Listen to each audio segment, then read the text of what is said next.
حضرت عبداللہ ابن عمر رضی اللہ تعالیٰ عنہ کو غلام آزاد کرانے کا بڑا شوق تھا. دیکھیں نا، ایک بندہ کسی نے خرید لیا ہے، وہ اس کا پابند ہے، بڑی تکلیف میں ہوتے تھے لوگ. غلام 1000 سے زیادہ غلام آپ نے آزاد کرائے، تو آپ جب غلام خریدتے تھے نا تو نظر کرتے تھے جو غلام ذرا زیادہ نمازیں پڑھتا اسے آزاد کر دیتے. تو غلاموں نے اس طرح کیا، انہیں پتہ چل گیا، انہوں نے بھی نا لمبی لمبی نمازیں شروع کر دی. تو حضرت عبداللہ ابن عمر کو پتہ چلتا، آزاد کر دیتے. ایک دن آپ کے بیٹے کہنے لگے، حضور یہ آپ کو دھوکہ دیتے ہیں، لمبی لمبی نمازیں پڑھتے ہیں، آپ آزاد کر دیتے ہیں، بعد میں پتہ نہیں 5 بھی پوری پڑھتے ہیں کہ نہیں پڑھتے. تو حضرت عبداللہ ابن عمر کہنے لگے، پتر تیرا کیا خیال ہے، مجھے نہیں پتہ. کہا حضور پتہ ہے. فرمانے لگے، یہ مجھے رب کے نام پر دھوکہ دینا چاہتے ہیں. جو رب کے نام پہ دھوکہ دے، روز دے، میں روز دھوکہ کھانے کو تیار ہوں. دوسری بات یہ تھی حضرت عبداللہ ابن عمر میں کہ نبی پاک سے محبت کوٹ کوٹ کے بھری ہوئی تھی. حضور کا ذکر آتا تو رو پڑتے. ان جگہوں پہ جا کے ڈھونڈ ڈھونڈ کے بیٹھتے جہاں نبی پاک نے وقت گزارا ہے. ایک درخت کا پتہ چلا کہ یہاں حضور تھوڑی دیر آرام فرما ہوئے تھے، انہوں نے دیکھا تھا یا انہیں معلومات ہوئی، تو ہمیشہ اس درخت کو پانی دیتے، اس کا خیال کرتے، کہتے یہ درخت ہمیشہ تر و تازہ رہے، یہاں میرے نبی پاک نے تھوڑا وقت گزارا ہے. وہ مکہ مکرمہ میں بھی جاتے تو وہ جگہ ڈھونڈ ڈھونڈ کے جہاں حضور نے نماز پڑھی تھی نماز پڑھتے. مسجد نبوی میں آتے تو جس منبر پر حضور بیٹھ کے خطبہ دیتے تو اس پہ ہاتھ پھیر کے چہرے پہ ملتے. حضور کی قبر انور پر حاضری دیتے، السلام علیکہ یا رسول اللہ کہہ کے اس بارگاہ عالی مرتبت میں حاضری دیتے. حضرت صدیق اکبر کو سلام کرتے، حضرت عمر کو سلام کرتے. پیر سن ہو گئے ایک دفعہ چلتے چلتے. تو کسی نے کہا جس سے سب سے زیادہ پیار ہے نا اسے پکارو، پیر ٹھیک ہو جائے گا. تو فوراً کہنے لگے، یا محمد صلی اللہ علیہ. اور یہ امام بخاری نے لکھا ہے الادب المفرد میں، خود امام بخاری لکھتے ہیں کہ حضرت عبداللہ ابن عمر نے یا محمد کہا اور ان کا پیر سویا ہوا ٹھیک ہو گیا. یہ لوگ بڑی محبت کرنے والے. آپ فرمایا کرتے تھے شاید زندگی میں لوگوں نے کسی سے اتنا پیار کیا ہو جتنا نبی پاک علیہ السلام کے غلاموں نے مجھ سے کیا ہے. ہر وقت لوگ ان کے گرد رہتے، لوگ محبت کرتے. حجاج بن یوسف جب حکمران بنا نا تو بڑا ظالم تھا. اس کو یہ بات اچھی نہیں لگتی تھی کہ ہر وقت لوگ حضرت عبداللہ ابن عمر کے پیچھے گھومیں. بادشاہوں کا خیال ہوتا ہے نا، بادشاہ عام میں تو پروٹوکول کوئی اور لے کے جا رہا ہے. اس نے ایک دفعہ جمعہ پڑھاتے پڑھاتے معاذ اللہ حضرت عبداللہ بن زبیر رضی اللہ تعالیٰ عنہ کے خلاف کوئی بات کی. تو حضرت عبداللہ ابن عمر اگرچہ بڑے صلح جو تھے، صلح پسند تھے، لیکن اگر حق کی بات ہوتی اور اس طرح سے ہوتی کہ کوئی بڑی غلط بات کرتا تو پھر ٹوکنے میں بھی بڑی جرت کا مظاہرہ کرتے. ایک دفعہ اہل کوفہ نے آپ سے مسئلہ پوچھا نا، چونکہ آپ مفتی تھے، لوگ مسئلے پوچھتے تھے. انہوں نے پوچھا حضرت عبداللہ ابن عمر سے کہ مکھی اور مچھر کا خون لگ جائے تو اس کا کیا مسئلہ ہے، کپڑے ناپاک تو نہیں ہوتے؟ تو اس سوال کا جواب دینا چاہیے تھا نا، ہوتے ہیں کہ نہیں ہوتے. تو فرمانے لگے حسین ابن علی کا خون بہا کے اب مکھیوں کے خون کے مسئلے پوچھنے شروع کر دیے. اب تمہیں یہ والا خون نظر آنے لگا ہے؟ حضور کی اولاد پاک کو شہید کر کے اب ان مسئلوں میں آئے ہو؟ میں خیال نہیں آتا تمہارے دلوں میں گھٹن ہے حضور کی اولاد کے لیے اور دین کے مسئلے پوچھتے ہو. جاؤ پہلے کشادگی پیدا کرو، تیری نسل پاک میں ہے بچہ بچہ نور کا، تو ہے عین نور تیرا سب گھرانہ نور کا. پہلے کشادگی لاؤ حضور کی اولاد پاک کے لیے، پھر مسائل پوچھنا. حجاج بن یوسف نے کوئی بات کر دی، آپ نے ٹوک دیا، آپ نے ٹوک دیا. تو پھر حجاج نے سازش کی. اوہو، اللہ والوں کے خلاف جو سازشیں ہوتی ہیں بڑی گہری ہوتی ہیں، بڑی سخت ہوتی ہیں، بڑے جال بنے جاتے ہیں، بڑا حسد کیا جاتا ہے، بڑی تکلیف دی جاتی ہے. اللہ قرآن میں کہتے ہیں محبوب یہ لوگ تجھ سے حسد کرتے ہیں، حسدا من عند انفسہم، ان کے دلوں میں تیرے لیے حسد ہے. حسد کرتے ہیں لوگ، دور تک نکل جاتے ہیں حاسدین. حجاج نے کیا کیا، اس نے ایک شخص سے کہا کہ زہر والا خنجر تیار کرو جو زہر میں بجھا ہوا ہو. اور چونکہ حج کے موقع پہ بڑا رش ہوتا ہے لہذا حج کے موقع پہ لے جانا. حضرت عبداللہ ابن عمر جب تمہارے پاس سے گزریں، بادشاہ میں ہوں، لوگ ان کے پیچھے ہیں، جب وہ تمہارے پاس سے گزریں تو ان کے پیر میں چبو دینا. جب لوگوں نے ایسے عالی مرتبت لوگوں کو نہیں بخشا، اتنے بڑے لوگ محفوظ نہیں رہے تو ہمہ چما کس کھاتے میں ہیں. آج کس بات کا شکوہ کرنا؟ حضرت عبداللہ ابن عمر اس کے پاس سے گزرے تو اس نے پیر میں چبھو دیا خنجر، وہ زہر آپ کے جسم میں پھیلا۔ جب شدید بیمار ہوئے تو حجاج تیمارداری کرنے چلا گیا۔ یہ دیکھو دوستی قاتل سے بھی مقتول سے یارانہ بھی، خود چلا گیا اور جا کے کہنے لگا جی اگر مجھے پتہ چل جائے نا کہ آپ کو کس نے یہ زخم دیا ہے تو میں سخت انتقام لوں گا۔ تو حضرت عبداللہ ابن عمر نے بھی بڑا منطقی جواب دیا، فرمانے لگے مجھے اسی نے زخم دیا ہے جس نے حج کے موقع پر کسی کو خنجر لانے کا مشورہ دیا تھا، اسی نے مجھے زخم دیا ہے۔ گویا فرمانے لگے ظالم تو خود ہی یہ کام کرتا ہے اور خود ہی تو تیمارداریاں کرتا ہے۔ حضرت عبداللہ ابن عمر شہید ہو گئے، مکہ مکرمہ میں آپ کا مزار بنا دیا گیا۔ تقریباً 1500 کے لگ بھگ 1600 کے لگ بھگ آپ سے احادیث مروی ہیں۔ زندگی حسین گزاری، حضور کی خوشبوئیں ہر وقت آتی رہیں۔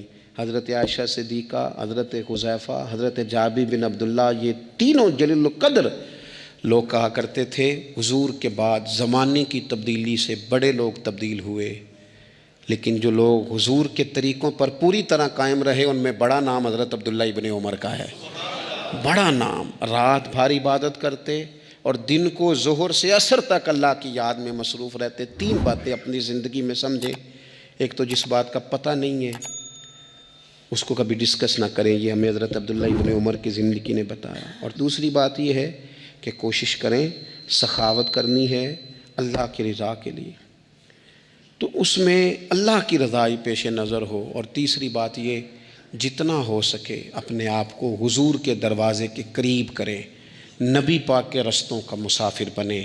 تو سلیمان بن عبد الملک جو تھا اس کو شوق تھا شادیاں کرنے کا، یہ بھی شوق ہوتا ہے بادشاہوں۔ اس زمانے میں لوگ شادی کی بات کرتے تھے، نکاح کی بات کرتے تھے، بیاہ کی بات کرتے تھے، تو پورے ماحول کے اندر ایک چیز پیدا ہو گئی تھی۔ لیکن جب حضرت عمر بن عبدالعزیز کا زمانہ آیا تو وہ راتوں کو عبادت کرتے تھے، وہ وظائف پڑھتے تھے، وہ قرآن پاک کی تلاوت کرتے تھے، وہ اللہ کا ذکر کرتے تھے۔ تو پھر ایک ماحول بن گیا جو ذکر الہی کا ماحول تھا، پھر ایک ماحول بن گیا جو تقوی کا ماحول تھا، پھر ایک ماحول مرد وجود میں آیا جو پرہیزگاری کا ماحول تھا۔ عام عوام بھی اللہ کے ذکر کی باتیں کرنے لگی، عام ماحول بھی اس طرح۔ حضرت عمر بن عبدالعزیز نے سب سے پہلا یہ کام کیا کہ بادشاہی پروٹوکول ختم کرائے۔ ختم ہو گئے پروٹوکول۔ آپ نے فرمایا کوئی شاہی خاندان کا بندہ آئے تو کسی کا کوئی پروٹوکول نہیں ہے، میرا بھی کوئی پروٹوکول نہیں ہے، بلکہ آپ نے فرمایا کسی خطیب کو، کسی امام کو اجازت نہیں کہ میرا نام لے کے میرے لیے دعا کرے۔ سب مسلمانوں کے لیے دعا کرنا۔ فرمانے لگے الحمدللہ میں مسلمان ہوں، جب تم مسلمانوں کا نام لے کے دعا کرو گے تو میں بھی اندر ہی آ جاؤں گا۔ اضافی طور پر نام لے کے دعا کرنے سے بھی روک دیا۔ بلکہ ایک عورت عراق سے آئی، اس کی 5 یتیم بچیاں تھیں تو اسے ضرورت تھی وظیفے کی۔ اس نے آ کے پوچھا حضرت عمر بن عبدالعزیز کا گھر کہاں؟ تو لوگوں نے فرمایا وہ سامنے جو ٹاٹ اور بوریے کا پردہ لٹک رہا ہے وہ عمر بن عبدالعزیز کا گھر ہے۔ دروازے پہ دستک دی تو ایک عورت اندر برتن دھو رہی تھی۔ پوچھا السلام علیکم، امیر المومنین سے ملنا ہے۔ وہ کہنے لگی اس درخت کی چھاؤں میں بیٹھ جاؤ، ابھی تشریف لاتے ہیں۔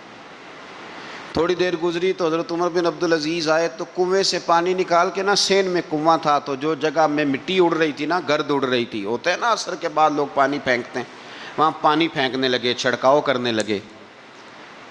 تو تھوڑی تھوڑی باتیں وہ خاتون آپ سے کرنے لگی تو وہ جو عورت آئی تھی نا وہ کہنے لگی تم غلام سے باتیں کر رہی ہو، تمہیں پردہ کرنا چاہیے۔ کہنے لگی یہ غلام نہیں، یہ میرے شوہر ہیں اور یہ امیر المومنین عمر بن عبدالعزیز ہیں۔ کہنے لگی یہ عمر بن عبدالعزیز ہے؟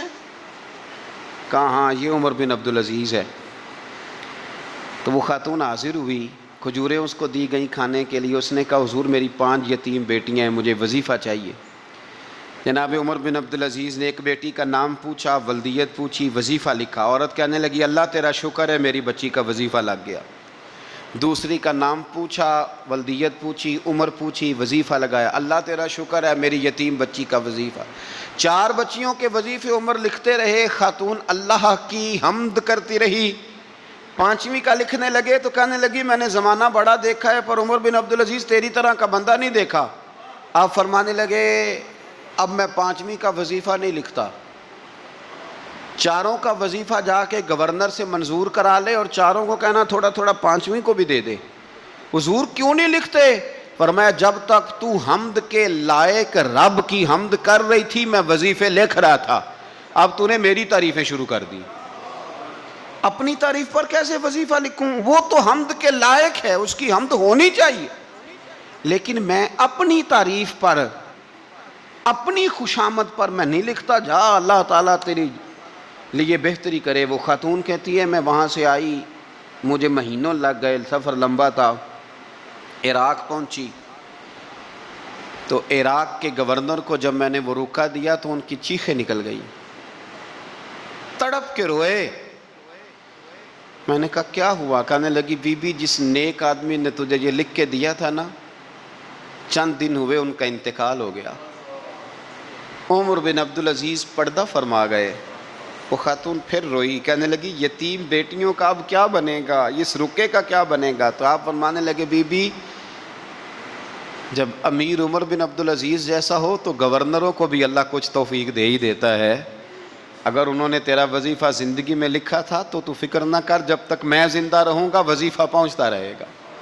آپ کے گورنر نے لکھا کہ حضرت صاحب گورنر ہاؤس کی عمارت کمزور ہو گئی ہے، نہیں بنا لوں، تو آپ فرمانے لگے تو عدل کا قلعہ کیوں نہیں بناتا، انصاف کی دیواریں کیوں نہیں کھڑی کرتا؟ فرمایا چھوڑ اینٹیں لگانا، عدل و انصاف کا قلعہ بنا۔ سب سے بڑی بات یہ تھی کہ بڑے پابند تھے صوم و صلات کے، دن کو تلاوت کرتے، رات کو عبادت کرتے، پنجگانہ نماز میں کھڑے ہوتے، اللہ کے خوف کی بات آتی تو چڑیا کی طرح پھڑ پھڑاتے، ڈرتے۔ آپ کی اہلیہ کہنے لگی عمر بن عبدالعزیز یہ کیفیت کیسے ہوئی؟ فرمانے لگے ایک ذہن میں بات بیٹھ گئی تھی کہ رب نے حساب پوچھنا ہے اور میں نے حساب دینا ہے، تو جس کو پتا ہونا میں نے حساب دینا ہے اور مجھ سے کسی نے حساب پوچھنا ہے، پھر سمجھیں، حساب دینا ہے اور کسی نے حساب پوچھنا ہے، حساب دینا ہے اور حساب، تو فرماتے ہیں جب یہ ذہن بن گیا نا کہ میں نے حساب دینا ہے اور رب نے حساب پوچھنا ہے، تو بس پھر میں نے حساب کر کے رکھنا شروع کر دیا۔ پھر میں نے کوشش کی ہے کہ حساب کروں کہ نا انصافی نہ ہو جائے، ظلم نہ ہو جائے۔ ایک آدمی بڑی دور سے چل کے آیا، عرض کی حضور آپ کے گورنر نے میرا مال چھین لیا ہے، واپس نہیں کرتا۔ تو حضرت عمر بن عبدالعزیز رحمۃ اللہ نے رکا لکھا، فرمایا میں نے تو تجھے نیک آدمی سمجھ کے گورنر بنایا تھا اور تو لوگوں کے مال نہیں واپس کرتا، فوراً واپس کر۔ اس کے نام جب خط لکھا تو آدمی خوش ہو گیا، تو آپ فرمانے لگے اب یہ بتا تیرا آنے جانے کا خرچہ کتنا ہوا؟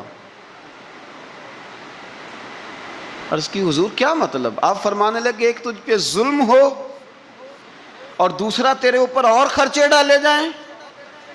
دیکھیں نا، ایک آدمی کی زمین پہ قبضہ ہو، پھر وہ وکیل کرے، پھر وہ گواہ اکٹھے کرتا پھرے، پھر وہ مسائل میں الجھ جائے۔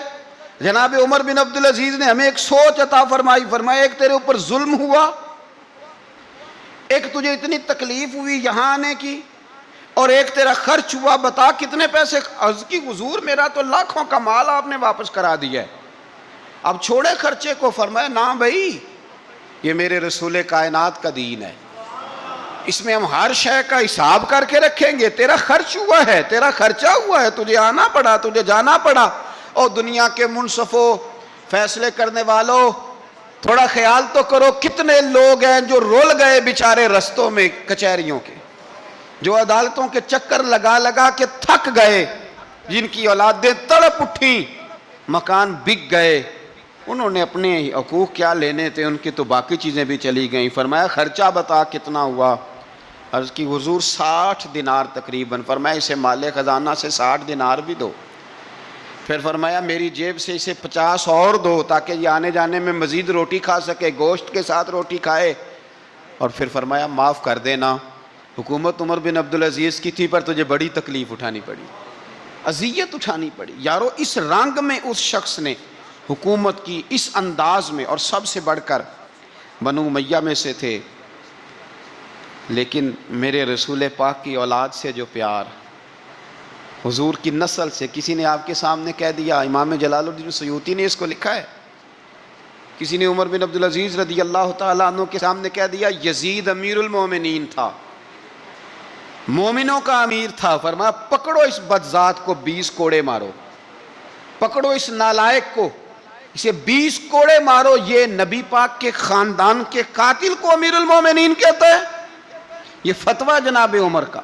مولا علی شیر خدا کی اولاد میں سے ایک شہزادے آپ کے پاس آئے کسی کام کے لیے، تو عمر بن عبدالعزیز اٹھ کے کھڑے ہو گئے، ہاتھ باندھ دیے، کہنے لگے حضور ساری دنیا میرے پاس آئے، آپ نا ایک رکا لکھ دیا کریں یا پیغام دے دیا کریں، اس لیے کہ اس دھرتی پہ جو کچھ بھی ہے وہ مدینے والے رسول کا ہی صدقہ ہے۔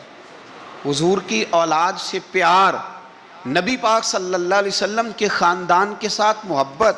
حضرت عمر بن عبدالعزیز نے فلاح عامہ کے کام کرائے، بڑے بڑے سرائے بنائے، لوگوں کے ٹھہرانے کا بندوبست کیا، وظائف دیے غریبوں کو، مساجد بنائی، مدارس بنائے۔ آپ کو مجدد کہا جاتا ہے۔ نئے سرے سے تجدید کی، علماء سے پیار کیا، صدقات و خیرات کا ایک ایسا ماحول دنیا کے اندر بنایا کہ لوگ کہتے ہیں کہ ہم زکوٰۃ دینے کے لیے بندہ تلاش کرتے تھے، پر جناب عمر بن عبدالعزیز کے زمانے میں کوئی زکوٰۃ لینے والا میسر نہیں آتا تھا۔ ایک شخص ملا تو لوگوں نے اس کو اتنی زکوٰۃ دی، اتنی زکوٰۃ دی، اتنی زکوٰۃ دی، لوگ خوشحال ہو گئے، اتنی زکوٰۃ دی کہ اگلے سال وہ خود زکوٰۃ دے رہا تھا۔ حضرت عمر بن عبدالعزیز نے ایسا ماحول بنا کے لوگوں کو دیا، اس طرح کی نوعیت آپ نے لوگوں کو دی کہ خوشحالی نظر آنے لگی۔ ذمیوں کے، غیر مسلموں کے حقوق کا بھی تحفظ فرمایا۔ 39 سال عمر پائی، صرف نمازیں بھی پڑھ گئے، صدقے بھی دے گئے، عبادتیں بھی کر گئے، 2.5 سال حکومت بھی کر گئے، اللہ رسول کو راضی بھی کر گئے۔ عمر پائی 39، پورے 40 نہیں، 39 سال عمر پائی، اتنا کچھ کر گئے۔ ہم تو بھی انتظار میں رہتے ہیں، ہم تو بھی انتظار میں اٹھ فریدہ ستیا تے داڑھی آ گیا ہی پور۔ اٹھ فریدہ، یہ ستیا کا مطلب بابا جی نے غفلت بیان کیا ہے، اس کا مطلب یہ نہیں کہ سچی مچی سویا ہوا تھا، کہتے تو غافل ہے۔ اٹھ فریدہ ستیا داڑھی آ گیا ہی پور، اور اگا نیڑے آ گیا ہی، پیچھا رہ گیا ہی دور۔ 40 سال کی عمر میں آپ کو زہر دے دیا گیا، کچھ لوگوں کو برداشت نہیں نہ ہوا۔ ایک شخص آیا رکا لے کے، اس نے کہا حضور پچھلا خلیفہ میرے نام 20,000 دینار لکھ گیا ہے، پر وہ فوت ہو گیا ہے، تو آپ یہ رکا ہے، مجھے 20,000 دینار دے دیں۔ آپ فرمانے لگے سنبھال کے رکھ، شاید میرے بعد والا دے دے، رکا سنبھال کے رکھ، پر مجھ سے نہ امید رکھنا 20,000 دینار تو میں 20,000 گھر میں دوں گا اور 20,000 چولہے جلاؤں گا، میں ایک آدمی کو اتنا امیر کر دوں اور باقی لوگ دیکھتے رہے۔ آپ کو زہر دے دیا گیا، بیمار رہے، بچوں کو بلایا، فرمایا بیٹا میں جہنم سے ڈر گیا تھا، تمہارے لیے مال نہیں جمع کر سکا، بزدل نکلا، شدید علیل ہو گئے۔ وہ جو آیت میں نے پڑھی ہے نا، آپ کی اہلیہ کہتی ہیں کہ آخری وقت آپ کی زبان پر وہ آیت جاری ہوئی، تلک الدار الآخرۃ نجعلھا للذین لا یریدون علوا فی الارض ولا فسادا والعاقبۃ للمتقین۔ فرمایا یہ آخرت کا گھر ہے، ان لوگوں کو ملے گا جو نہ زمین میں تکبر کرتے ہیں نہ فساد چاہتے ہیں۔ یہ آیت پڑھی اور روح پرواز کر گئی۔ مرنے سے پہلے، وصال سے پہلے 10 دینار یا 20 دینار دے کے اپنے بیٹے کو بھیجا، فرمایا گاؤں میں جاؤ اور میرے لیے زمین خریدو قبر کے لیے، اور اگر گاؤں والے خوشی سے دے دیں تو خریدنا، اور اگر انہیں دقت ہو تو انہیں تنگ نہ کرنا۔ 10 دینار کی زمین خریدنے کے لیے جب بیٹا جانے لگا تو اس نے کہا حضور کچھ لوگوں کی خواہش ہے کہ آپ کا جسد خاکی مدینے لے جایا جائے اور نبی پاک علیہ السلام کے پہلو میں آپ کو دفن کیا جائے۔ آپ فرمانے لگے پتر میں اس قابل نہیں ہوں کہ حضور کے ساتھ دفن کیا جائے، نہ میں اس قابل نہیں ہوں، اس طرح کرنا میرے پاس حضور کے کچھ ناخن اور بال ہیں، جب میرا انتقال ہو جائے تو میری قبر میں رکھ دینا۔ اور پھر حضرت عمر بن عبدالعزیز نے فرمایا مجھے نہ سستا کفن دینا 2 دینار کا، اس سے زیادہ کفن نہ دینا، 2 دینار کا کفن۔ حضور آپ کا مال ہے کچھ پڑا ہوا تو اس میں سے اچھا کپڑا خریدا جا سکتا ہے، فرمایا نہ بھائی 2 دینار کا کفن خریدنا۔ حضور کیوں؟ فرمایا اس لیے کہ اگر میں نیک ہوا تو اللہ مجھے جنت کا لباس عطا فرما دے گا، اگر میں بد ہوا تو یہ بھی تو پھٹ ہی جائے گا، چیر دیا جائے گا۔ قبر توڑ دے گی پسلیاں، لہٰذا مجھے مہنگا کفن نہ دینا، 2 دینار کا۔ آپ کے وصال سے کچھ عرصہ پہلے نا آپ نے ایک قاصد بھیجا، روم کے بادشاہ کے پاس وہ گیا تو وہاں اس نے ایک عجیب منظر دیکھا کہ وہاں ایک حافظ قرآن نابینا آدمی قید ہے، اس کی آنکھیں موجود نہیں ہیں اور وہ چکی چلاتا ہے، آٹا پیستا ہے۔ اس قاصد نے اسے پوچھا تو یہاں کب سے ہے اور یہ تیرے ساتھ معاملہ کیسے ہوا؟ تو وہ کہنے لگا مجھے انہوں نے گرفتار کر لیا، پھر مجھے کہنے لگے عیسائی ہو جا، میں نے انکار کیا تو انہوں نے میری آنکھیں نکال دی۔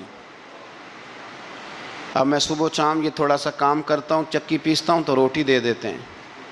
وہ قاصد حضرت عمر بن عبدالعزیز کے پاس آیا اور آ کے کہا حضور ایک اس طرح کا مسلمان روم کے بادشاہ کے پاس قید ہے، ایک مسلمان کی تکلیف۔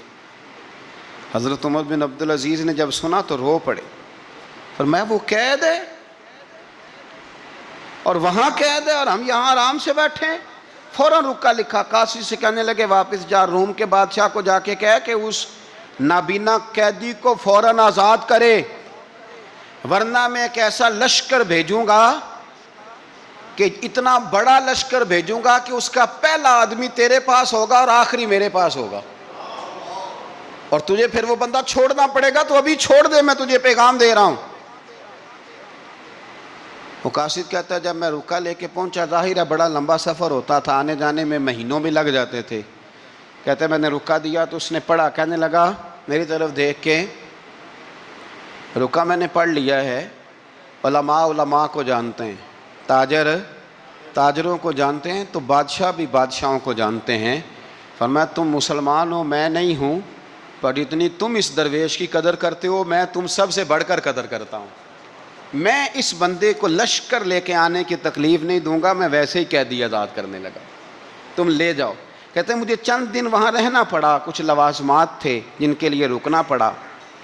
ایک دن میں شاہ روم کے دربار میں گیا تو وہ تخت سے نیچے اتر کے رو رہا تھا اور اس کی ہچکی بندھی تھی اور اس کے سینے سے آواز نکل رہی تھی۔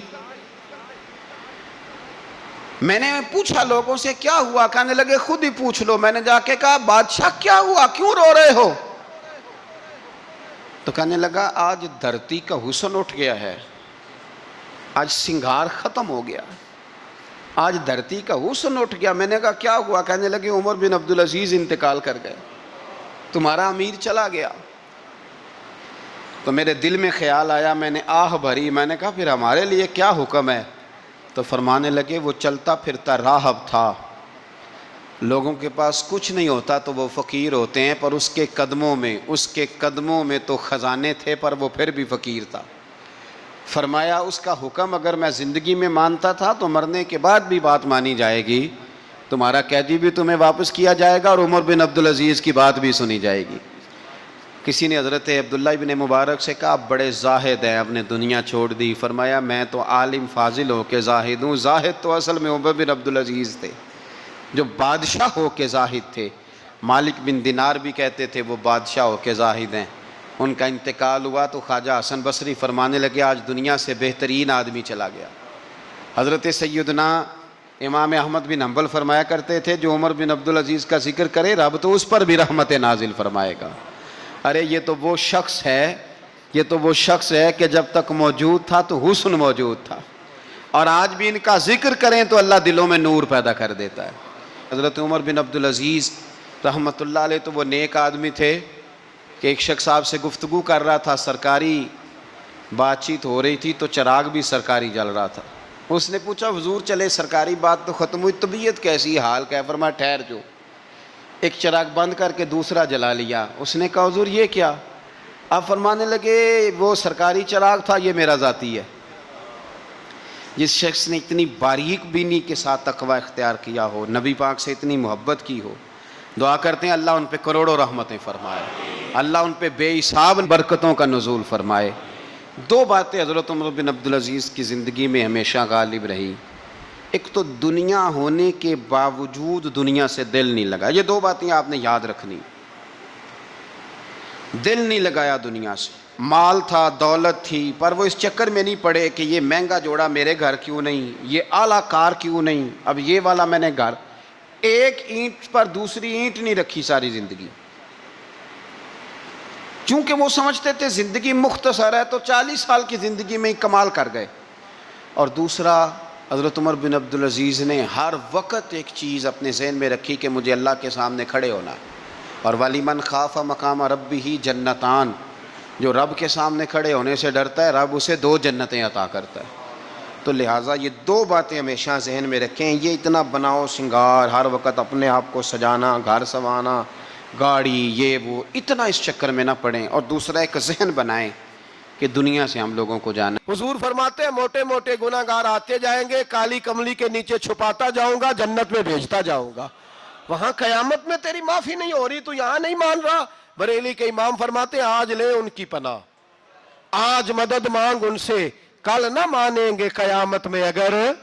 اور دیکھ، تو کہتا ہے میری نمازیں، میرے روزے، میری زکاتیں، میرا جہاد کام آئے گا۔ سن، حضرت عبد الرحمن ابن عوف صحابہ میں سے تگڑا آدمی، اتنا بڑا شخص، اتنا بڑا آدمی کہ جس کے پیچھے میرے رسول نے نماز ادا فرمائی ہے، اتنا بڑا شخص، ہر جہاد میں سب سے پہلے، سب سے امیر تھے، صدقات خیرات بڑھ بڑھ کے دیتے تھے، ساری نیکیاں ہیں۔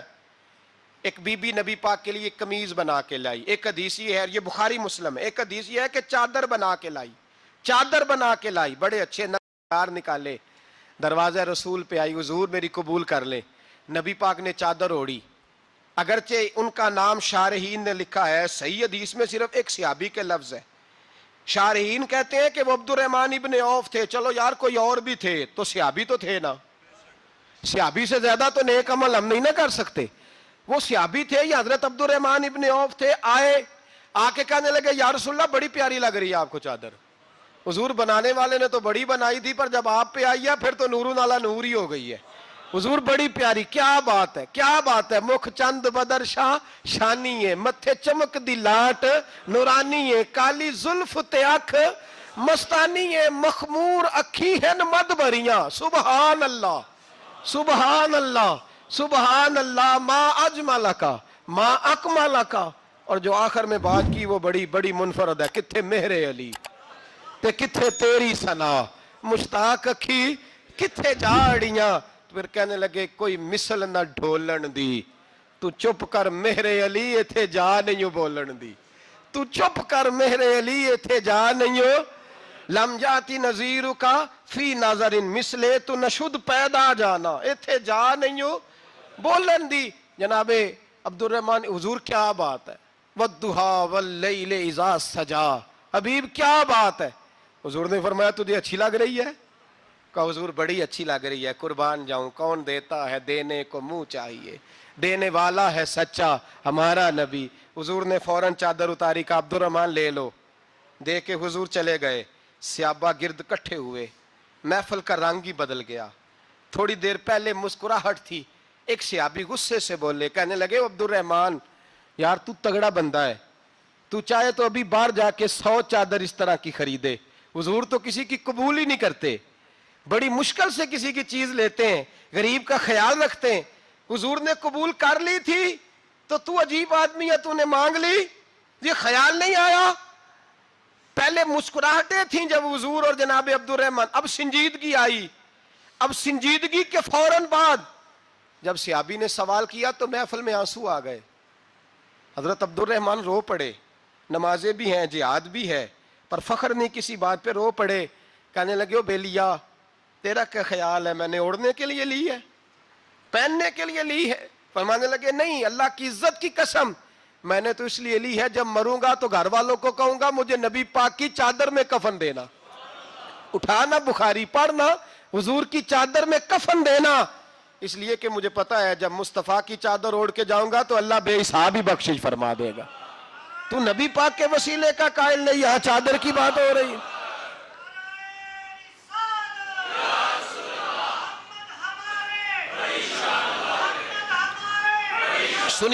سنیے اور غور کیجئے، حضرت مولا علی شیر خدا رضی اللہ، ان کی اماں نے نا حضور سے بڑا پیار کیا۔ حضرت ابو طالب کے گھر میں نبی پاک نے پرورش پائی، ان کی والدہ حضرت علی کی والدہ جناب فاطمہ بنت اسد حضور سے بڑا پیار کرتی. صحابہ کہتے ہیں اس دن حضور بڑا روئے جس دن حضرت فاطمہ نے مدینے میں انتقال فرمایا. فاطمہ بنت اسد جناب علی کی والدہ فرماتے ہیں جب خبر ملی کہ حضرت علی کی والدہ وصال کر گئی تو حضور رونے لگے. فرمایا وہ علی کی نہیں، وہ تو میری ماں تھی، میری اماں تھی. امام ابو نعیم نے لکھا ہے، کہتے ہیں حضور نے فرمایا جب میری اماں کو غسل دینے لگو نا، کفن پہنانے سے پہلے مجھ سے پوچھ لینا. صحابہ کہتے ہیں کفن دینے سے پہلے عورتیں آئیں، حضور کیا کرنا ہے؟ نبی پاک اندر گئے، جو قمیض پہنی ہوئی تھی وہ اتار کے دی. فرمایا چٹے رنگ کا سفید رنگ کا کفن نہ دینا، میرا کرتا پہناؤ میری اماں کو. حضور نے کفن دیا. حضرت ابو ذر غفاری فرماتے ہیں جب جنازہ پڑھ لیا نا تو نبی پاک فرمانے لگے قبر صحیح بنائی ہے تم نے؟ حضور صحیح بنائی ہے. فرمایا نہیں لگتا نہیں. فرماتے ہیں یہ کہتے کہتے میرے نبی قبر میں اتر گئے، میری آنکھیں برس پڑیں. میں نے کہا علی کی اماں رب تجھ سے کیا حساب لے گا، ساری رحمتیں تو پہلی تیری قبر میں آ گئی. عشق سرکار کی ایک شمع جلا لو دل میں، بعد مرنے کے قبر میں بھی اجالا ہوگا. نبی پاک قبر میں لیٹے پھر بیٹھے. فرمایا صحیح ہے قبر. پھر میرے نبی پاک نے دفن کیا ان کو. پھر دیر تک دعا کرتے رہے اور رو کے فرمانے لگے اے اللہ اپنے نبیوں کے وسیلے سے اور میرے وسیلے سے میری اماں کی قبر روشن کر دے.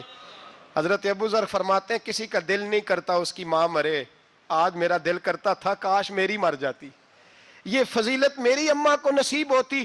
سیدنا ابو ذر فرماتے جب حضور رخصت ہونے لگے تو میں قریب گیا، میں نے کہا حبیبہ ذرا یہ رنگ مجھے بھی سمجھائیں. تو حضور نے فرمایا میں نے اپنا کرتا اس لیے پہنایا ہے کہ جب میرا کرتا فاطمہ بنت اسد کو پہنایا جائے گا تو اس کے توسل سے اللہ انہیں جنت کا جوڑا عطا فرمائے گا. اور قبر میں اس لیے اترا ہوں کہ جب میں قبر میں اترا ہوں تو اب میری اماں کی قبر تنگ نہیں ہوگی بلکہ اللہ میری برکت سے کشادگی عطا فرما دے گا. پسے مردن فرشتوں نے جو تلاشی لی تو کیا نکلا، فقط ایک دل کے گوشے سے خیال مصطفیٰ نکلا. اور میاں صاحب تو تڑپ اٹھے، کہنے لگے قبر میری تے میرے اپیرا جے کر پاویں پھیرا.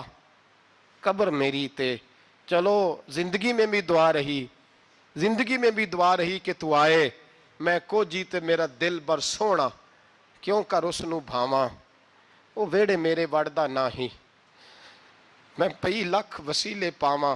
میں نے زندگی میں بھی کہا وہ نہیں آیا، کی سی جے درد بن کے آ جاندو، وہ نہیں آیا. میاں صاحب کہتے ہیں میری قبر میں بھی یہ دعا رہی، قبر میری تے میرے اب پیرا جے کر پاویں پھیرا. قبر میری تے میرے اب پیرا جے کر پاویں پھیرا. قبر دے وچوں ہڈیاں اٹھ کے مجرا کر سن تیرا. تو آ تو صحیح. میرے رسول پاک سید عالم صلی اللہ علیہ وسلم خود قبر میں لیٹ گئے. او بھائی یہ وسیلہ اتنا پیارا، یہ وسیلہ. حضرت ابو ذر فرماتے ہیں دل کرتا تھا یہاں میری اماں ہوتی. اتنی کرم نوازیاں، اتنی بندہ نوازیاں، اتنی رحمتیں. حضور نے خود حضرت زینب نبی پاک کی صاحبزادی بڑی بیٹی کا وصال ہوا، حضور اس دن بھی بڑا روئے اور فرمایا جب میری بیٹی کو غسل دے لو تو پہلے مجھے بتانا، کفن نہ دینا. صحابہ کہتے ہیں حاضر ہوئے، یا رسول اللہ بی بی صاحبہ کو غسل دے لیا کیا کرنا ہے؟ تو حضور نے اس دن بھی کرتا اتار کے دیا. فرمایا میری قمیض میں میری. او بھائی یہ وسیلہ نہیں، یہ تجھے وسیلہ. ایک صحابی حضرت ابو معذورہ، شریعت میں کندھے تک بال رکھنا جائز ہے. اس صحابی کے اتنے لمبے بال تھے کہ جب وہ بیٹھتے تھے تو نیچے دب جاتے تھے. لوگوں نے منع کیا کٹواتا کیوں نہیں؟ فرمانے لگے نہیں کٹوانے. کہا کیوں؟ فرمانے لگے قبر میں لے کے جانے. قبر میں. کہا کیوں؟ فرمایا ان بالوں پہ ایک دفعہ نبی پاک نے ہاتھ رکھا تھا، حضور نے دست مبارک رکھا تھا. میں ساتھ للہد میں عشق رخ شاہ کا داغ لے کے چلے. ہم نے اندھیری رات سنی تھی چراغ. عبداللہ بن عتیق صحابی ہیں، حضور نے گستاخ قتل کرنے بھیجا، انعام دیے. انتقال کا وقت آیا تو بچوں کو بلایا، کہنے لگے یہ ایک ڈنڈا ہے عصا ہے، جب مروں تو میری قبر میں رکھنا.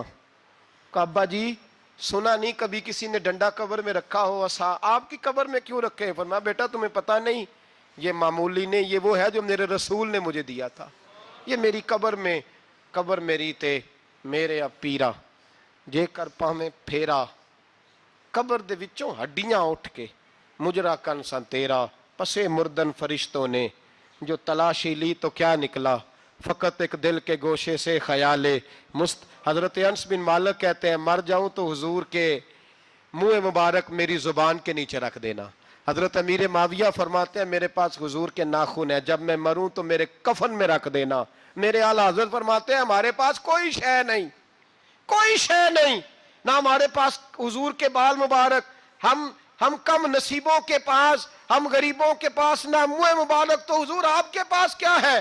فرمانے لگے لحد میں عشق رخ شاہ کا داغ لے کے چلے، کہنے لگے کلیجہ پھاڑ کے دیکھو اندر دل پہ میں نے نبی کا نام جو لکھا ہوا ہے، لحد میں عشق رخ شاہ کا داغ لے کے چلے، ہم نے اندھیری رات سنی تھی چراغ لے کے چلے۔ حضور کا، نبی پاک صلی اللہ علیہ وسلم کا وسیلہ جو ہے، اس موضوع پر ہی بولتے جانے کو دل کر رہا ہے لیکن اس عنوان کو ختم بھی کرنا ہے۔ ایک ہے حضور کا وسیلہ، ایک ہے اولیاء کا وسیلہ۔ یہ بات بھی 2-4 منٹ میں سمجھ لیں۔ صحیح بخاری مسلم میں میرے نبی پاک نے فرمایا ہے، حضور فرماتے ہیں لوگ جہاد کرنے جائیں گے، ایک زمانہ آئے گا میرے بعد لوگ جہاد کریں گے، پوچھا جائے گا تم میں کوئی صحابی ہے؟ کہا جائے گا ہے، تو نبی پاک فرماتے ہیں صحابی کی وجہ سے اللہ فتح عطا فرما دے گا۔ گویا ولی کا وسیلہ دینا۔ حضور فرماتے ہیں پھر لوگ جہاد کرنے جائیں گے تو پوچھا جائے گا مسلمانوں سے تم میں کوئی صحابی ہے؟ کہیں گے کوئی نہیں۔ کہا کوئی تابعی ہو صحابی کو دیکھنے والا؟ کہا جائے گا ایک ہے۔ تو فرمایا اس تابعی کی برکت سے اللہ فتح عطا فرما دے گا۔ نبی پاک فرماتے ہیں بخاری مسلم کے لفظ ہے، پھر پوچھا جائے گا لوگ جہاد کرنے جائیں گے، کوئی صحابی ہے؟ کوئی نہیں۔ کوئی تابعی ہو؟ کوئی نہیں۔ کوئی صحابی کو دیکھنے والے کو دیکھنے والا تبع تابعی ہو؟ ایک تبع تابعی ہے، تو نبی پاک فرماتے ہیں اس کی برکت سے ہی اللہ فتح عطا فرما دے گا۔ مشکات میں، بخاری میں موجود ہے، نبی پاک فرماتے ہیں یہ جو اللہ تم پہ بارشیں برساتا ہے، تمہیں رزق دیتا ہے، یہ تمہارے ضعیف لوگوں کے وسیلے سے اللہ دیتا ہے، یہ کمزوروں کے وسیلے سے دیتا ہے۔ مشکات میں لفظ ہے، نبی پاک نے فرمایا 40 ابدال ملک کے شام میں ہوتے ہیں، جو عذاب تم سے دور رہتا ہے ان کی وجہ سے رہتا ہے، جو تم پر بارشیں برستی ہیں ان کی وجہ سے برستی ہیں۔ وہ کوئی بیٹھا ہوا مجھے دور دعا دیتا ہے، میں ڈوبتا ہوں پر سمندر اچھال دیتا ہے۔ شیخ سعدی فرمایا کرتے تھے میری زندگی میں جتنی بلائیں ٹلی ہیں میرے شیخ کے وسیلے سے ٹلی ہیں، میں اس کی چھتری کے نیچے رہتا ہوں، کرم مجھ پہ برستا رہتا ہے۔ اتنی حدیثیں سنا کے ایک واقعہ سنانا تو بنتا ہے کہ نہیں بزرگوں کا؟ میں چونکہ جب عقیدے کا موضوع ہوتا ہے تو میں نیچے نہیں اترتا، میں قرآن و سنت کے عین بیچ رہتا ہوں۔ ایک بات، مرید ہو گیا محمود غزنوی حضرت ابو الحسن خرقانی کا، بیعت ہو گیا، آنے جانے لگا۔ ایک دن کہنے لگا حضور کوئی تحفہ ہی دے دے، تو حضرت نے کرتا اتار کے دیا، کرتا دیا۔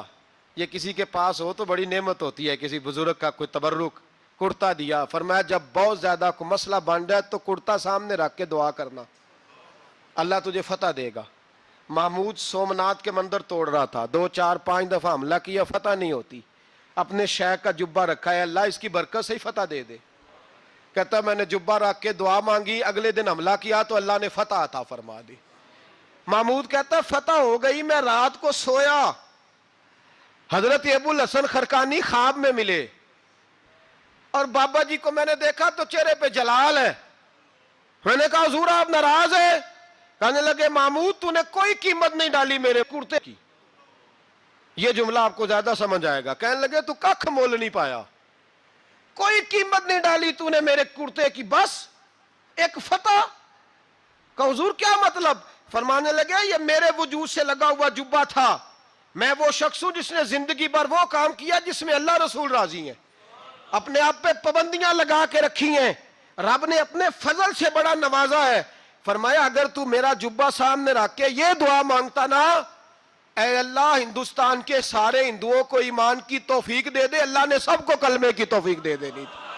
تو نے کیا قیمت ڈالی میرے جبے کی؟ تر دامنی پہ شیخ ہماری نہ جائیے، ہم دامن نچوڑ دیں تو فرشتے وضو کرے، اور فرشتے بھی کرتے ہیں تعظیم میری، فدا ہو کہ ان پر یہ عزت ملی ہے۔ اللہ تبارک و تعالیٰ اپنے بندوں کو طاقتیں دیتا ہے۔ مسئلہ یہ ہے آج بہت سارے لوگ تو انکار کرنے لگے ہیں، اور ہم جو اہل ہیں، ہمارا جن کا عقیدہ ہے، جنہیں اللہ نے خوش عقیدگی عطا فرمائی ہے، وہ بھی بہانوں کا شکار ہیں، بہانوں کا شکار ہیں۔ کر لیتے ہیں، دیکھ لیتے ہیں۔ اللہ والوں سے دوستی لگائیں، ان کا قرب اختیار کریں۔ ہر دعا، ہر التجا نبی پاک کا وسیلہ شامل حال رہنا چاہیے۔ اگر تیرے واسطے سے مانگوں کوئی دعا بے اثر نہ ٹھہرے، نبی پاک کا وسیلہ دو گے تو ہر جگہ ہی اللہ کامیابیاں عطا فرمائے گا۔ اور ہمارا تو عقیدہ یہ ہے کہ قبر حشر میں بھی بچیں گے تو رسول اللہ کے وسیلے سے بچیں گے۔ آقا آقا بول بندے آقا آقا بول، آقا آقا بول بندے آقا آقا بول، ذکر نبی تو کرتا جا یہ ذکر بڑا انمول، ایسا دن بھی آ جائے سرکار کے در پہ بیٹھے ہو، ایسا دن بھی آ جائے سرکار کے در پہ بیٹھے ہو، لب خاموش جباں بن جائے آنکھ سے آنسو بہتے ہو، لب خاموش زباں بن جائے آنکھ سے آنسو بہتے ہو، ایسا دن بھی آ جائے سرکار کے در پہ بیٹھے ہو، ان کے در پہ رونے والے دل سے کچھ تو بول، ان کے در پہ رونے والے دل سے کچھ تو بول، آقا آقا بول بندے آقا آقا بول، آؤ چلو دیوانوں سارے شہر مدینہ چلتے ہیں، آؤ چلو دیوانے سارے شہر مدینہ چلتے ہیں، میری کیا اوقات ہے سبھی ان کے در سے پلتے ہیں، میری کیا اوقات ہے سبھی ان کے در سے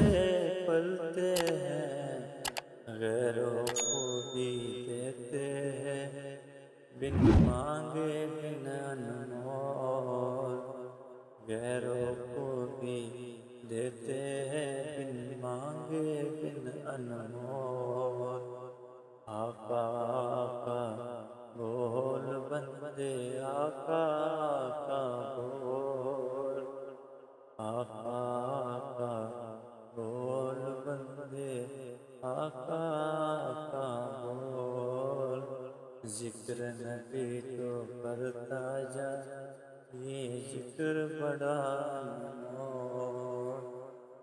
خوبصورت مسلمان یہ ہے جو بے مقصد باتوں کو چھوڑ دے، لا یعنی باتوں کو کیا کہتے ہیں ہمارے دیہات کے لوگ، جڑے پنڈ جانا نہیں وہ دا راہ پوچھنے دی، لیکن آج کل لوگ باز آندے یعنی جس بات کا بالکل تعلق نہیں نا وہ بات بھی کرتے جاتے ہیں، جس کا شعبہ ہی نہیں وہ بھی چھلانگ لگا لگا کے اس میں آ جاتا ہے۔ ہم اپنا وقت ضائع کرتے ہیں، اپنی صلاحیتیں ضائع کرتے ہیں، اپنا نقصان کرتے ہیں، ہم اپنا کام صحیح کر کے نہیں کرتے اور دوسری ساری دنیا کو ٹھیک کرنا چاہتے ہیں۔ او بھائی آپ جس جگہ جس شعبے سے تعلق رکھتے ہیں آپ اپنے معاملات میں مضبوطی پیدا کریں۔ حضور نے اپنی فصاحت کے ساتھ بلاغت کے ساتھ لوگوں کو قائل کیا، اور قرآن مجید کی تاثیر کا یہ اثر میرے کریم رسول نے دکھایا کہ رات کو جب حضور بیٹھ کے قرآن پاک پڑھتے تھے نا، جب یاسین والے نبی خود یاسین کی تلاوت کریں، جب طٰہٰ والے محبوب خود طٰہٰ کی تلاوت کریں، غور کرو نا، جب مدثر والے محبوب خود ان جملوں کو ادا کریں، یعنی جن کے بارے میں آیت آئی ہے جب وہی یہ آیت پڑھیں کہ اِنَّا أَعْطَيْنَاكَ الْكَوْثَرَ، یعنی جن کا ذکر ہو رہا ہے، جب وہ یہ بات کریں کہ یا ایھا النبی انا ارسلناک شاہدا ومبشرا ونذیرا لتؤمنوا باللہ ورسولہ وتعزروہ وتوقروہ وتسبحوہ بکرۃ واصیلا، جن کے بارے میں آیت آئی ہے، جب وہ یہ کہہ رہے ہوں کہ ورفعنا لک ذکرک، جب وہ کہہ رہے ہوں والضحیٰ واللیل اذا سجا، ذرا اس کیفیت کو دیکھیں جب محبوب خود پڑھ رہے ہوں، اور جو حضور پر آئی ہیں اس کا ذائقہ، اس کا لطف، اس کا انداز بھلا کیا ہوگا۔ حضور جب رات کو پڑھتے تھے نا قرآن پاک، تو جو پکے کافر تھے نا، ابو جہل جیسے لوگ، وہ بھی جھاڑیوں میں چھپ چھپ کے مدینے والے کی تلاوت سنا کرتے تھے، حضور کی تلاوت سنا کرتے تھے۔ یہی بہتر ہے کہ پردوں میں وہ پردہ پوش رہے، وہ اگر پردے ہٹا دے تو کسے ہوش رہے۔ رسول کریم علیہ السلام کی تلاوت کا سننا، قریب جانا، یہ اعجاز ہے۔ حضرت فاروق اعظم کہتے ہیں میں طبیعت کا بڑا ڈاڈا تھا، مزاج کا بڑا سخت تھا، زندگی ہمیشہ ڈٹ کر گزاری، باتوں پر کھڑا رہنا آتا تھا، پر جب میری بہن نے مجھے چند آیتیں سنائی نا تو میں تڑپ ہی گیا۔ گھروں آیا سا مار مقامنے نو، ہن مینو مار دے لے چلو، اوے متے عمر دی عمر برباد ہو جائے، جتھے عمر سوار دے لے چلو۔ یہ اعجاز ہے رسول کریم صلی اللہ تعالیٰ علیہ وسلم پر نازل ہونے والی کتاب کا۔ پھر حضور نے خبریں دی، نبی پاک نے خبریں دی۔ حضور نے فرمایا روم فتح ہوگا، وہ ہوا۔ نبی کریم علیہ السلام نے فرمایا شام فتح ہوگا، تو شام فتح ہوا۔ فرمایا ایران فتح ہوگا، تو ایران فتح ہوا۔ سراقہ بن مالک کہتے ہیں ایک گاؤں پر بھی مسلمانوں کی حکومت نہیں تھی، ایک گاؤں پر۔ حضور مکہ مکرمہ سے نکل رہے تھے، مدینہ طیبہ تشریف لے جا رہے تھے، ابھی راستے میں تھے، میں 100 سرخ اونٹوں کے لالچ میں معاذ اللہ حضور کو گرفتار کرنے پہنچ گیا۔ محبوب نے حکم دیا، حضور کا معجزہ میں نے آنکھوں سے دیکھا، میرا گھوڑا زمین میں دھستا چلا گیا، میں نے معافی مانگی، حضور نے معاف کر دیا۔ میں نے سمجھا اچانک ہو گیا ہے۔ یہ منوانا بھی بڑا مشکل کام ہے۔ شجر و حجر پہچان گئے، انسان کی نظروں میں شاکی رہا۔ یہ کچھ ایسے لوگ ہیں جن کو منوانا توبہ توبہ، ماننے کو تیار نہیں، دیکھ دیکھ کے بھی ماننے کو تیار ہے نہیں، ماننے کو تیار ہی نہیں۔ کہتے ہیں کہ میں نے پھر چاہا آگے بڑھنا، تو پھر زمین کے اندر میرے گھوڑے کے پیر دھنسنے لگے، پھر معافی مانگی۔ کریم تیرے معاف کرنے کی ادا پہ بھی قربان جائیں۔ یہ نہیں فرمایا کہ تو بار بار یوں ہی کرتا ہے، فرمایا معافی مانگتا ہے، جا میں نے معاف کیا۔ کہتے ہیں 3 دفعہ میں آگے بڑھا، 3 دفعہ حضور نے معاف کیا، تو مسکرا کے فرمانے لگے تو یہاں مجھے گرفتار کرنے آیا ہے، وہ کیسر روم کا علاقہ فتح ہوگا۔ وہ کنگن جو پہنتا ہے نا ہاتھوں میں، بادشاہ کے کنگن معروف ہیں، وہ تیرے ہاتھوں میں آئیں گے۔ اللہ کرے آپ سمجھیں۔ یہ جو لوگ ڈری ڈری سہمی اور ہمارے بچے مایوسی کی معاذ اللہ باتیں کرتے ہیں، وہ دیکھیں حضور کس طرح کی گفتگو فرماتے ہیں۔ ابھی ایک گاؤں پر بھی اسلام کی حکومت نہیں، لیکن حضور کا خبر دینے کا انداز۔ کریم فرمانے لگے وہ کیسر روم کے جو کنگن ہوں گے وہ تیرے ہاتھوں میں آئیں گے۔ جناب سراقہ بن مالک فرماتے ہیں کہ میں مسلمان ہو گیا، حضور کا وصال ہو گیا، کنگن نہیں آئے۔ حضرت ابوبکر صدیق کا وصال ظاہری ہو گیا، کنگن نہیں آئے۔ جناب عمر کا دور آ گیا، سراقہ بوڑھے ہو گئے۔ کوئی بندہ پوچھتا نا کہ اب تو عمر ڈھل گئی ہے، زندگی کا پتہ نہیں، کہنے لگے نہیں میں نہیں جاتا، جب تک کنگن نہیں آتے اسرائیل کوئی نہیں آئیں گے، کیونکہ ساڈے نبی دی زبان ساڈے واسطے قرآن۔ جو دن کو کہہ دیا دن ہے تو دن نکل آیا، جو شب کو کہہ دیا شب ہے تو رات ہو کے رہی، اور خدا نے ان کی زبان کو وہ اختیار دیا، جو نکلی منہ سے ان کے وہ بات ہو کے رہی۔ اور فاضل بریلوی کا تو انداز ہی پھر انوکھا ہے نا، وہ تو کہتے ہیں وہ زبان جس کو سب کن کی کنجی کہیں، جس کو سب کن کی کنجی کہیں، اس کی نافذ حکومت پہ لاکھوں سلام۔ کہنے لگے نہیں آتے حضرت اسرائیل، فکر نہ کرو، بوڑھے ہو گئے تھے، نکلنا گھر سے بند کر دیا تھا، حضرت عمر کا دور تھا، کنگن آ گئے۔ حضرت فاروق اعظم نے ان کے پوتوں سے، نواسوں سے، بچوں سے کہا جاؤ بلا کے لاؤ، کا دادا جان بوڑھے ہیں، فرمایا تم کان میں کہہ دینا کنگن آ گئے۔ پھر تم دیکھنا تو صحیح، پھر حضرت سراقہ آئے، حضور نے جو خبریں دیں، نبی پاک علیہ الصلوۃ والسلام نے جو گزشتہ قوموں کے احوال بیان کیے، اور پھر میرے نبی پاک علیہ الصلوۃ والسلام نا دنیا میں عزتیں دینے آئے، عزتیں۔ یہ مزاج ہمیں کم کرنا چاہیے، یہ جو ہم ساری زندگی اس کام میں لگا دیتے نا، کسی کو نیچا کیسے دکھانا ہے، یہ انداز حضور نے نہیں ہمیں دیا۔ اب دیکھو حضور تشریف لائے تو ہمیں پتہ چلا کہ حضرت یوسف جیسا سونا کوئی نہیں، حضور تشریف لائے تو ہمیں پتہ چلا کہ حضرت داؤد جیسی خوبصورت آواز کسی کی نہیں، حضور تشریف لائے تو ہمیں پتہ چلا کہ جناب عیسیٰ علیہ السلام کا فقر اختیاری کس طرح کا تھا، محبوب تشریف لائے تو ہمیں پتہ چلا کہ حضرت موسیٰ کا جلال کس طرح کا تھا۔ یہ تو حضور آئے تو نبی پاک علیہ السلام نے اس کی بھی عظمت بیان کی، اس کی بھی شان بیان کی۔ حضور نے بتایا کہ ابو بکر صدیق کی شان کیا ہے، فاروق اعظم کا مرتبہ کیا ہے، عثمان غنی کی حیا کیا ہے، مولا علی کی شجاعت کیا ہے، اہل بیت نبوت کی عظمت کیا ہے۔ حضور آئے عزتیں دینے، ماں کو عزت دی مدینے والے رسول نے، کہا جس کا باپ راضی ہو گیا اس کا رب راضی ہو گیا۔ فرمایا جو 2 بیٹیاں 3 بیٹیاں 4 بیٹی بہنیں یا ایک بیٹی یا بہن بیاہ کے آ گیا نا، اس طرح میری 2 انگلیاں جڑی ہوئی ہیں، میرے ساتھ جڑ کے جنت میں جائے گا۔ رسول کریم صلی اللہ تعالی وسلم نے عزت دی، عزت دی۔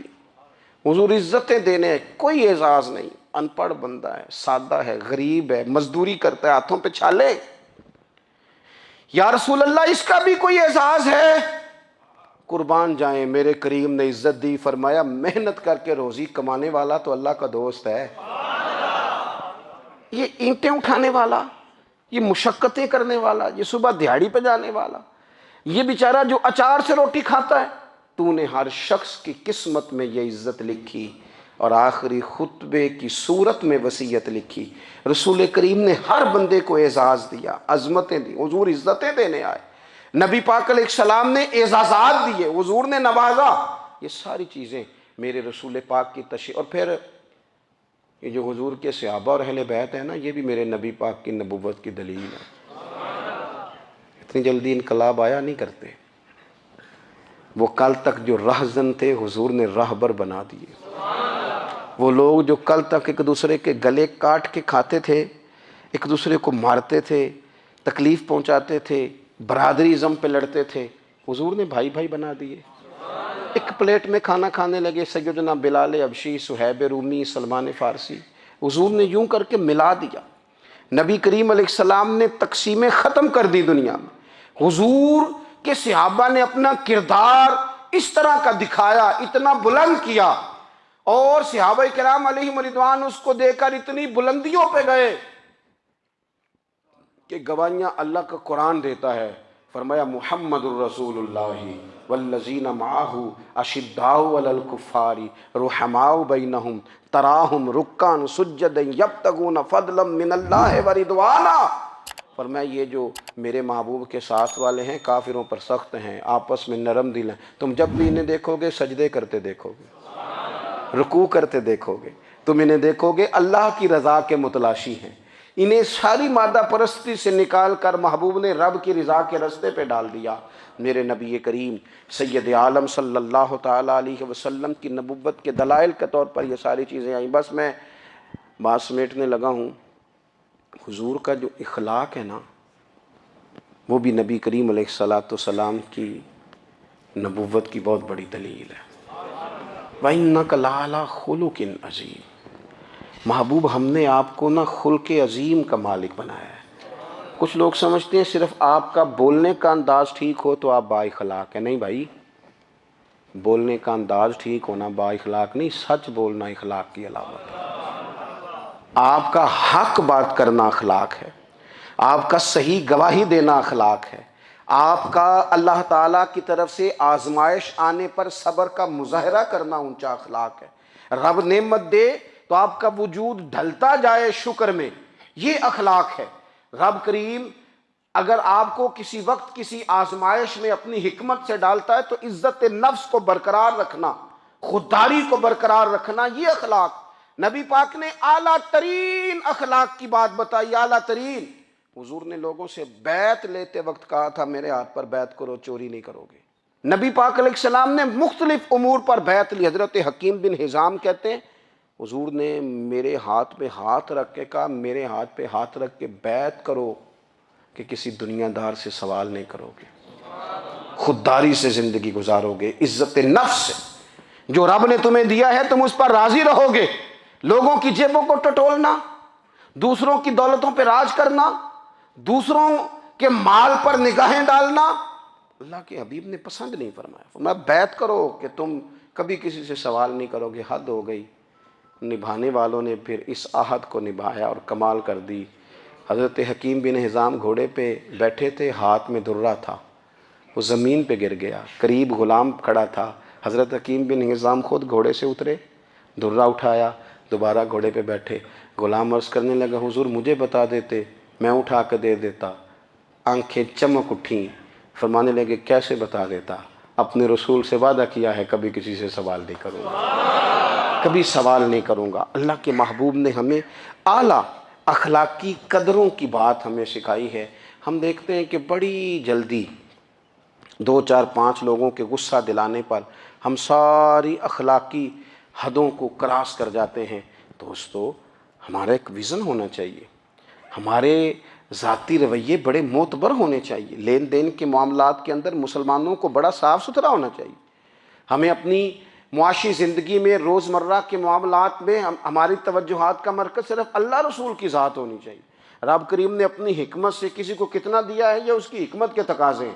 ہمیں اس نے جس رنگ میں جس حال میں رکھا ہے ہمیں اپنے رب کی رضا پر بہت زیادہ مطمئن ہونا چاہیے۔ اچھا پھر ایک اور بات، جن چیزوں کو ہم نے دکھ بنایا ہے نا یہ تو وہاں دکھ تھا ہی نہیں۔ مہینہ مہینہ چولہا نہیں جلا، لیکن کسی جگہ اظہار غربت ہے، حضور کی اولاد پاک کا یا صحاب کا یا ازواج کا۔ مہینہ مہینہ چولہا نہیں جلا، لیکن یہ اخلاق عالیہ کا حسن دیکھو، اپنے گھر مہینہ مہینہ چولہا نہیں جلا، جو مانگنے آیا اسے جھولی بھر کے عطا فرمایا، کوئی دروازے سے خالی نہیں گیا۔ عزیز بھائی اگر زندگی میں اخلاقی قدریں ہم اپنا لیں اور ہم تھوڑا تھوڑا کر کے اپنے آپ کو تبدیل کریں، ساری زندگی توجہ رہی کہ فلاں کیا کر رہا ہے فلاں کیا کر رہا ہے، تھوڑا سا گردن کو جھکا کے اپنے اوپر توجہ ڈالیں، اپنے آپ کو وقت دیں، حضور کے اخلاق عالیہ کی روشنی میں، تعلیمات حسنہ کی روشنی میں ہم اپنے کردار و عمل پر تھوڑی توجہ دیں۔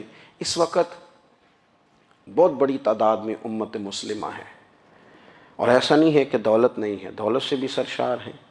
ہمارے ہاں بڑے بڑے انجینئر ہیں، بڑے بڑے ڈاکٹر ہیں، لیکچرار ہیں، ہمارے پاس بڑے بڑے ہاسپٹل ہیں، بڑا کچھ ہے، لیکن کردار و عمل کے بادشاہ، اپنی زندگی تقوی کی روشنی میں گزارنے والے، ان لوگوں کی تعداد کم ہے۔